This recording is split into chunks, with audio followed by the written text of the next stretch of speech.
యువతకు స్ఫూర్తిదాత, మార్గదర్శి, భారతదేశ ఔన్నత్యాన్ని ప్రపంచ దశదిశలా చాటిన చైతన్యమూర్తి శ్రీ స్వామి వివేకానంద గారి వర్ధంతి సందర్భంగా ఆయనకు ఘన నివాళులు. భారతదేశ యువతకు స్ఫూర్తిదాత, మార్గదర్శిగా నిలిచిన స్వామి వివేకానంద గారి జయంతిని ఈరోజు ఘనంగా జరుపుకుంటున్నాము. 1863 జనవరి 12న జన్మించిన వివేకానంద గారు తన యువ ప్రాయంలోనే ఆధ్యాత్మికత, సామాజిక సేవ పట్ల ఆకర్షితులయ్యారు. రామకృష్ణ పరమహంస మార్గదర్శకత్వంలో ఆయన శిష్యుడిగా మారడంతో ఆయన జీవితం ఒక కొత్త మలుపు తిరిగింది.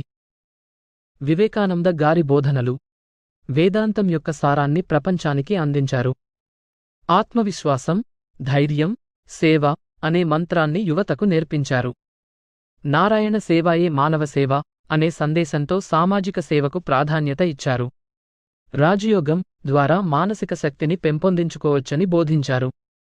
భారతదేశం యొక్క గొప్ప సంస్కృతి, వారసత్వాన్ని గుర్తుచేశారు. వివేకానంద గారిని స్మరించుకోవడం ఎందుకు ముఖ్యం? ఆయన బోధనలు నేటికీ యువతకు స్ఫూర్తినిస్తాయి. సామాజిక సేవ, ఆధ్యాత్మికత ద్వారా దేశాభివృద్ధికి కృషి చేయాలని ఆయన నేర్పించారు.